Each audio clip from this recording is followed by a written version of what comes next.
El sol se hundía en el horizonte como una herida abierta, tiñendo el cielo de Gijón de un rojo que parecía sangre derramada. Mi mano temblaba en la de Víctor mientras cruzábamos el umbral de la casa familiar, y el aire cargado de olor a fabada y cigarros viejos se volvió asfixiante de golpe.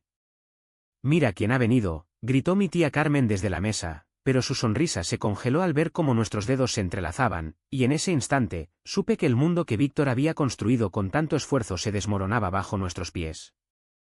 «Me llamo Cristian. Y si alguna vez me hubieras dicho que mi amor por un hombre como Víctor me arrastraría a las profundidades de una familia asturiana tan arraigada en sus tradiciones que el mar mismo parecía menos salado que sus juicios, te habría reído en la cara. Pero aquí estaba yo, en esa Navidad de 2024, en la vieja casona de piedra en el barrio de Cimadevilla, con el viento del Cantábrico aullando fuera como un lamento que anticipaba la tormenta.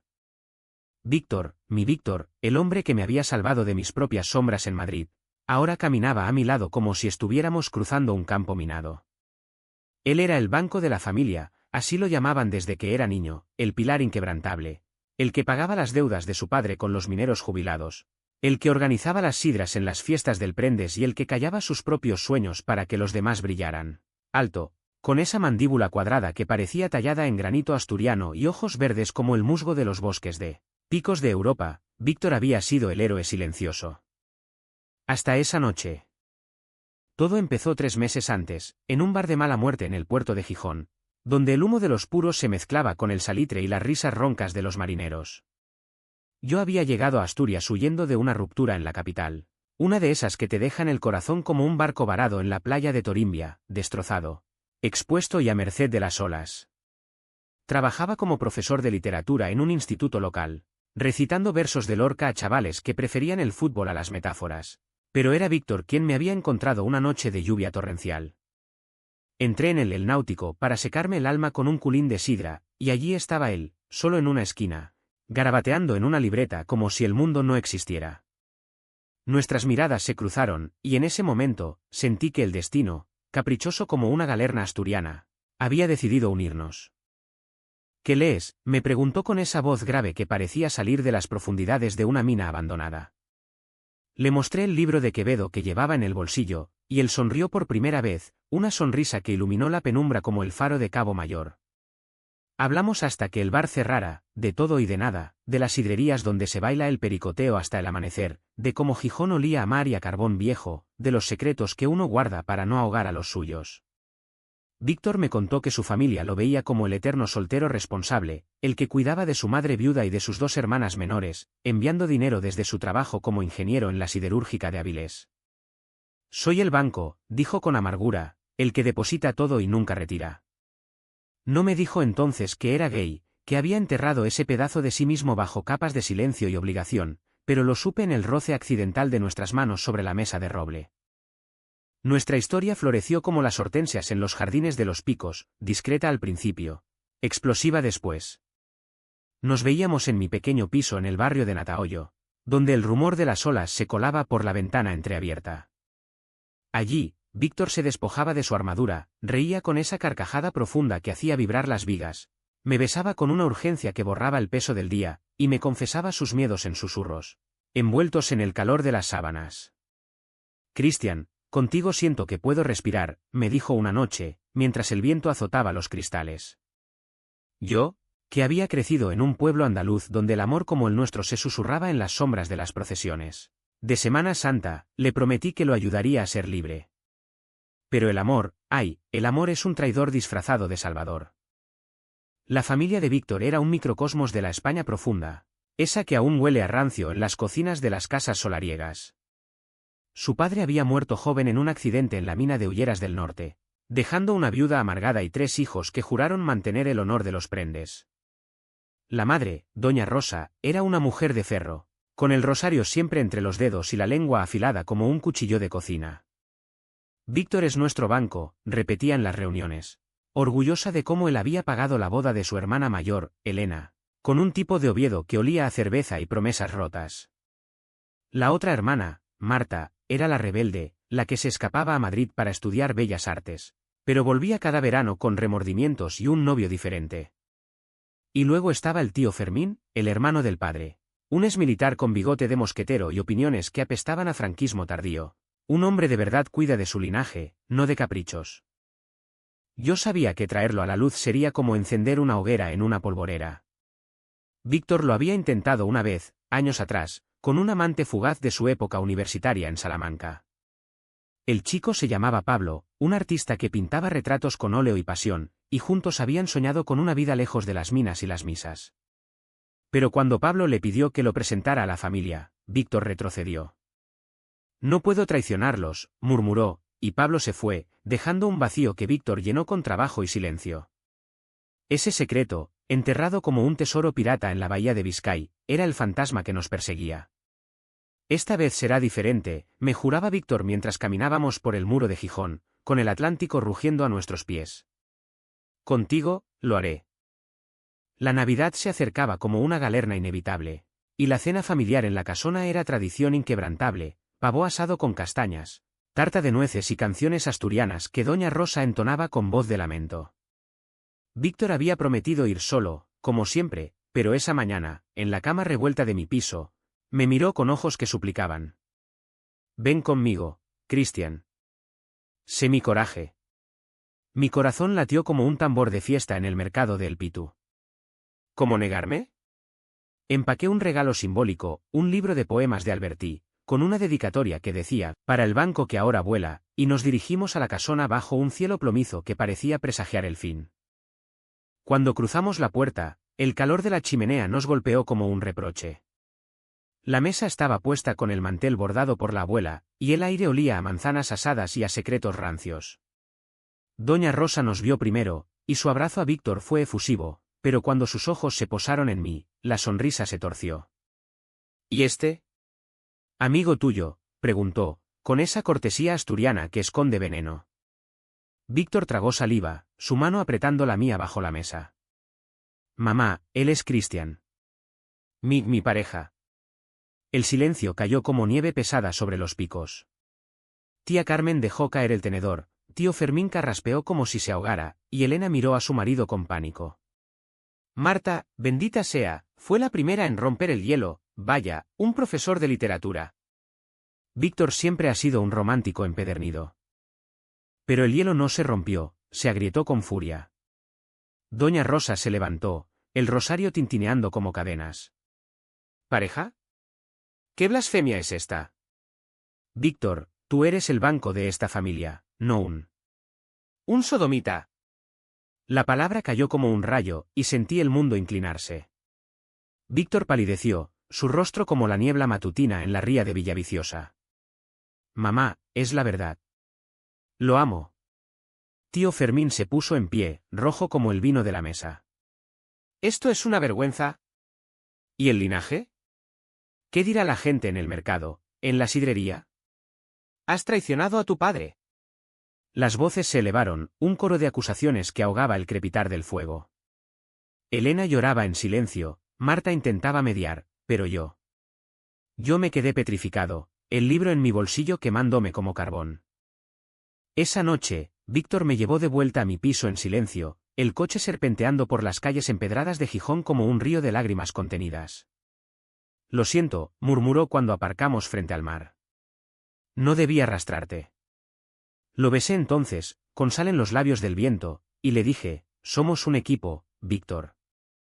Sobreviviremos. Pero en mi interior, una duda se enraizaba como hiedra venenosa, ¿y si su familia lo rompía todo? La semana siguiente fue un purgatorio disfrazado de rutina. Víctor volvía a Avilés cada amanecer, su camioneta desapareciendo en la niebla como un fantasma. Y yo daba clases con el eco de aquellas palabras resonando en mi cabeza, sodomita, traición, vergüenza. Gijón, con sus fachadas modernistas y su puerto bullicioso, de repente se sentía como una jaula dorada. Intentaba perderme en los versos de Machado, en las caminatas por el jardín botánico atlántico donde las camelias florecían indiferentes al drama humano, pero el teléfono no dejaba de sonar. Mensajes de Marta, mamá está destrozada, pero yo te apoyo. Llamadas de Elena, por favor, no vuelvas. Esto divide a la familia. ¿Y Víctor? Víctor era un espectro, llamándome a medianoche desde un motel en la carretera, su voz rota por el agotamiento. Están presionándome, Christian. Quieren que termine esto. Dicen que es una fase, un capricho de la ciudad. Sabía que no era una fase. Nuestro amor había nacido de la nada y se había enraizado profundo, como los robles centenarios en el Valle de los Cabrones. Recordaba nuestra primera escapada, un fin de semana en Cudillero, ese pueblo pesquero colgando de los acantilados como un sueño de postal. Habíamos alquilado una casita con vistas al mar, y allí, bajo un cielo estrellado que parecía infinito, Víctor me había contado su secreto más oscuro. Pablo no se fue solo porque yo tuviera miedo, confesó mientras el vino de Godello nos calentaba la sangre. Lo eché yo. Mi padre se enteró de algo, un beso robado en una fiesta de la universidad, y me dijo que si no lo dejaba, desheredaría a toda la familia. Elegí el silencio por ellos. Lágrimas rodaron por sus mejillas, y yo las besé, jurando que nunca lo obligaría a elegir de nuevo. Pero ahora, la historia se repetía, más cruel, porque esta vez el silencio no era opción. Decidí actuar. Organicé una cena en mi piso, solo nosotros dos, con fabada casera que preparé torpemente siguiendo una receta de internet. El olor a chorizo y compango llenó el aire, un intento patético de invocar el calor asturiano sin el veneno. Víctor llegó exhausto, con ojeras como moretones bajo esos ojos verdes, y se derrumbó en mis brazos. Hoy en la fábrica, un compañero me preguntó por la cena familiar. Le conté, y me miró como si fuera un monstruo. Lo llevé a la mesa, le serví sidra en culines, y hablamos hasta que la luna se colgó sobre el Cantábrico. Necesitamos tiempo, le dije. Y pruebas de amor. Esa noche, nuestro cuerpo se entrelazó con una ternura feroz, como si cada caricia fuera un voto contra el mundo. Sus manos, callosas de años manejando acero, trazaron mapas en mi piel, y en el clímax, susurró mi nombre como una oración. Te amo, Christian. Eres mi hogar. Pero el destino, ese cabrón con acento asturiano, tenía otros planes. 2 días después, recibí una llamada de doña Rosa. Su voz era un hilo tembloroso, ven solo a la casa. Hay algo que debes saber sobre Víctor. Mi estómago se retorció como un trapo en la lluvia. ¿Qué podía ser peor que el rechazo? Fui, contra mi instinto, bajo un sol invernal que no calentaba. La casona parecía más sombría, las persianas entreabiertas como ojos acusadores. Doña Rosa me recibió en la cocina, con una taza de café solo que olía a quemado. Siéntate, muchacho. No era una invitación. Sacó una caja de madera del armario, polvorienta como un relicario olvidado. Dentro, fotos amarillentas, Víctor joven, riendo con Pablo en una playa que reconocí como la de Rodiles, cartas garabateadas con promesas de fuga, y, en el fondo, un recorte de periódico de 2010. Escándalo en Salamanca, estudiante gay expulsado de cofradía familiar por conducta inmoral. ¿Cómo? Balbuceé. Ella cerró la caja con un chasquido. Lo guardé todo. Pensé que era un error juvenil, que Víctor se curaría con el tiempo y el trabajo. Pero ahora. Ahora lo has envenenado de nuevo. Sus ojos, idénticos a los de su hijo, brillaban con una mezcla de dolor y rabia. Él es nuestro banco, Christian. Sin él, nos hundimos. Su padre dejó deudas, y Víctor las paga. Si la familia se rompe, ¿quién nos salvará? ¿Tú, con tus libros y tus ideas modernas? Me contó entonces la verdad oculta, la familia no solo dependía de él económicamente. Había un préstamo secreto con un prestamista local, un tipo turbio de los bajos fondos de Langreo, que amenazaba con embargar la casona si Víctor no seguía enviando dinero. Dile que termine esto, o todos perdemos. Salí de allí con el corazón en un puño, el peso de ese secreto aplastándome como la marea alta. Esa noche, confronté a Víctor. Sabías lo del préstamo y no me dijiste nada. Él se hundió en el sofá, la cabeza entre las manos. No quería cargarte con esto. Eres lo único puro en mi vida. Pero la semilla de la duda ya estaba plantada. ¿Era yo su salvación, o solo otro peso en la balanza? Los días siguientes fueron un torbellino de malentendidos. Él cancelaba planes por emergencias familiares, yo lo veía mensajes en su teléfono de su madre suplicando. Una noche, en una sidrería abarrotada durante la fiesta de San Pedro, lo pillé hablando con un excompañero de la fábrica, un tipo fornido llamado Raúl que lo abrazaba demasiado cerca.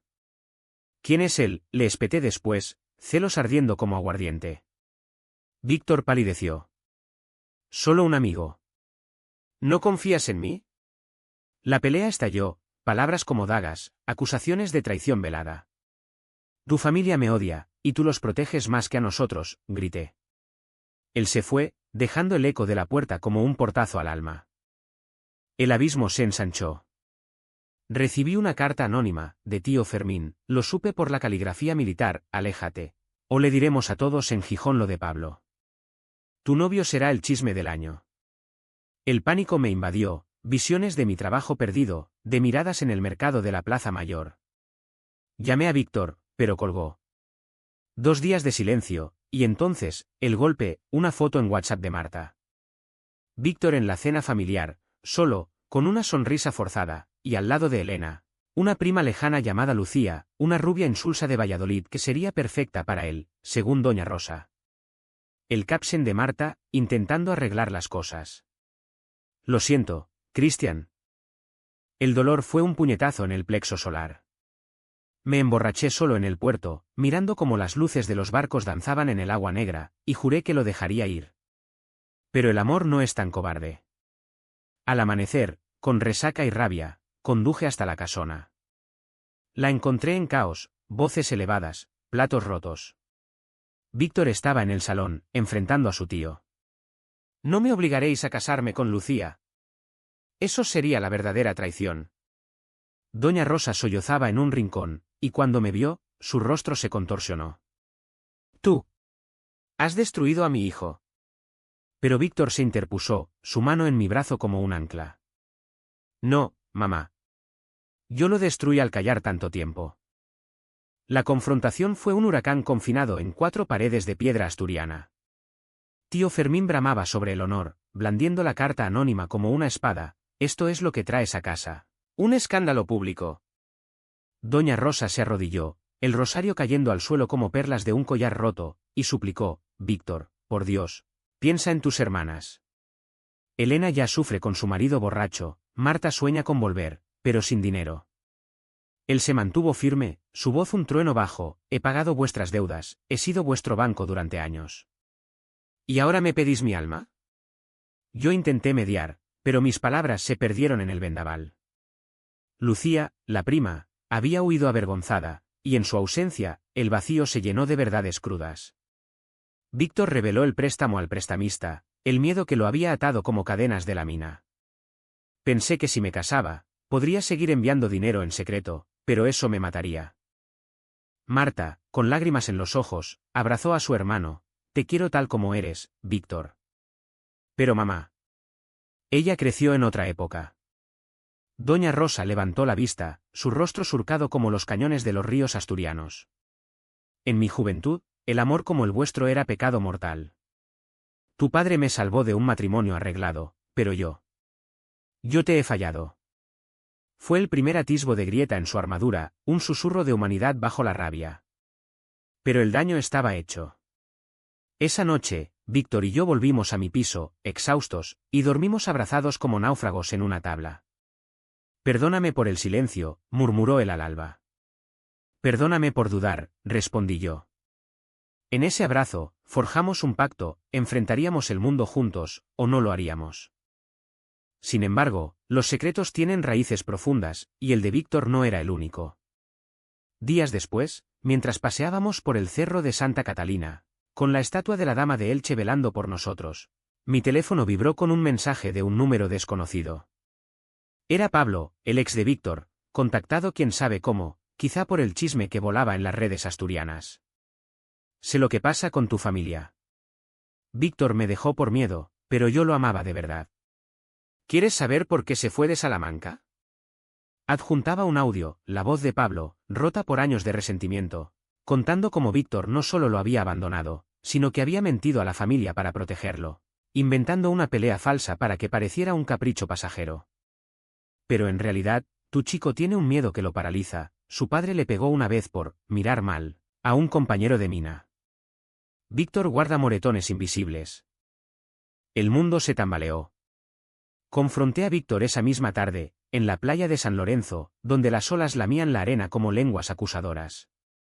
¿Por qué no me lo dijiste? El abuso de tu padre. Él se sentó en la arena fría, el viento revolviendo su cabello castaño. Porque si lo digo, se rompe todo. Mi madre lo idealiza, mis hermanas lo recuerdan como un santo. ¿Y yo? Yo soy el banco que no falla. Lágrimas surcaron su rostro, y por primera vez, vi al niño que había sido, un chico de 15 años, huyendo de los golpes en la oscuridad de la casona, prometiéndose que sería fuerte por todos.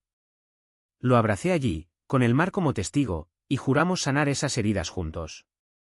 Pero el pasado es un boomerang cruel. La crisis estalló en la fiesta de la Virgen de la Guía, cuando Gijón se vestía de gala con regatas y verbenas. La familia Prendes debía desfilar en la procesión, una tradición que Víctor había liderado desde la muerte de su padre. Doña Rosa lo suplicó: ven solo, por una noche. Muestra que eres uno de nosotros. Él accedió, pensando en reconciliar, pero yo lo acompañé de lejos, oculto en la multitud como un Judas involuntario. Durante la misa en la iglesia de San Pedro, vi como tío Fermín susurraba al oído del prestamista, un hombre seboso llamado don Anselmo, que rondaba como un cuervo. Al final de la procesión, cuando Víctor depositaba la ofrenda, don Anselmo se acercó, no a él, sino a mí, que había salido de las sombras para apoyarlo. El banco tuyo me debe 10.000 euros más. Si no paga, embargo la casona. Y cuento tus secretitos al obispo. El pánico me cegó. Corrí hacia Víctor, pero era tarde. Don Anselmo gritó lo suficientemente alto para que la multitud murmurara: el hijo Prendes prefiere a los hombres que al deber. El escándalo se extendió como sidra derramada, flashes de móviles, cuchicheos que se convirtieron en gritos. Doña Rosa se desmayó en brazos de Elena, y Víctor, pálido como un fantasma, me arrastró fuera del tumulto hacia el muro, donde el mar rugía indiferente. Traición. Mi propio tío, exclamó, mientras yo le confesaba el encuentro con el prestamista.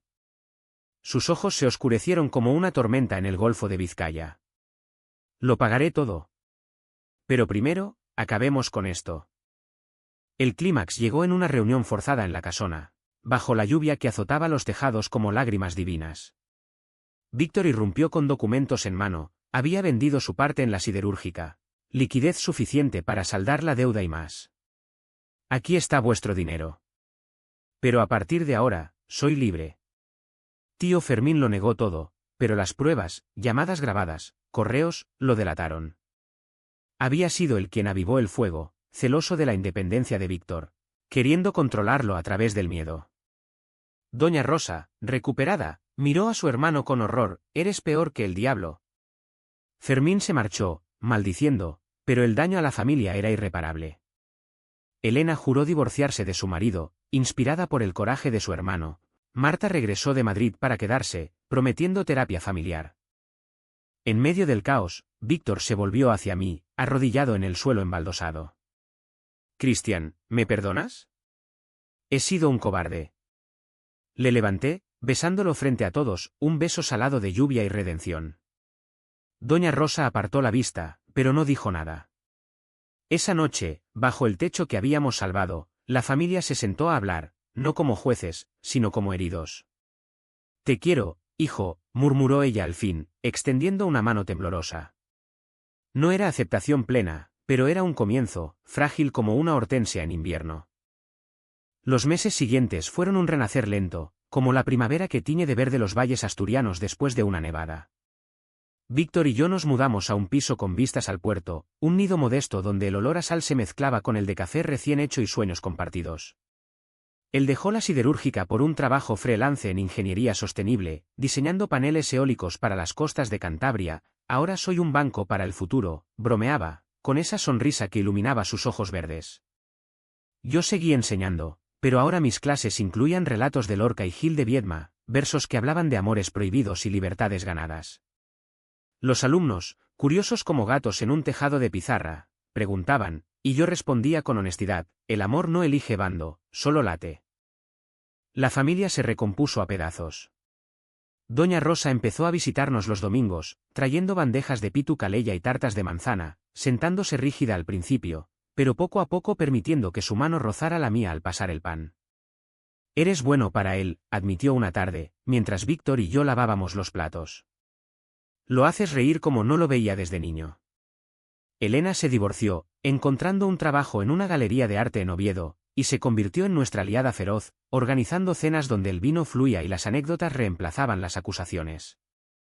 Marta, de vuelta para siempre, pintó un retrato nuestro, dos figuras entrelazadas contra el fondo del Cantábrico, titulado El banco y el mar, lo colgó en su estudio, un recordatorio de que las raíces pueden doblarse sin romperse. Pero no todo fue idílico, las cicatrices duelen en la quietud. Víctor tenía noches de insomnio, donde el fantasma de su padre regresaba en sueños, susurrando culpas. Siento que lo traicioné al ser yo mismo, confesaba, acurrucado contra mi pecho. Yo lo calmaba con historias de mi propia Andalucía, de procesiones donde el dolor se transmuta en arte.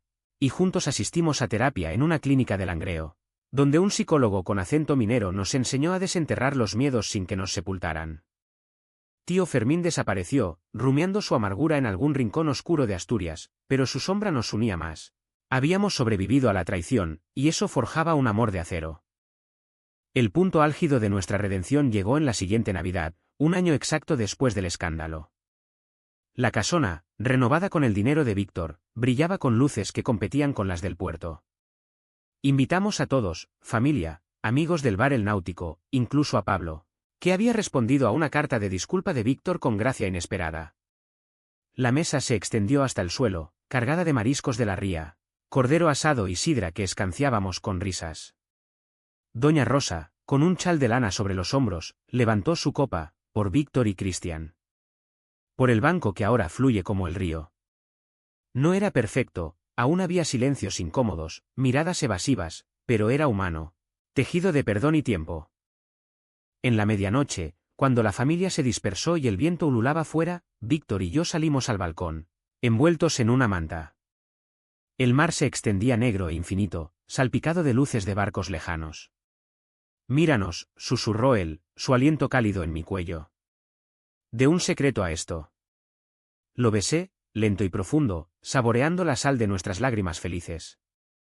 Somos el puente, amor. Entre el pasado y lo que viene.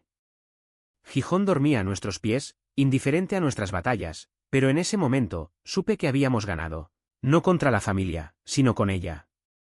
El amor, caprichoso y tenaz como el Cantábrico, nos había llevado a puerto. Y así, en la tierra de sidra y minas, donde las tradiciones pesan como anclas, encontramos nuestra libertad. No fue un final de cuento, con aplausos y confeti, fue mejor, un comienzo real, con arrugas y promesas. Víctor, mi banco, mi todo, y yo, su corriente, su mar. Juntos, navegamos.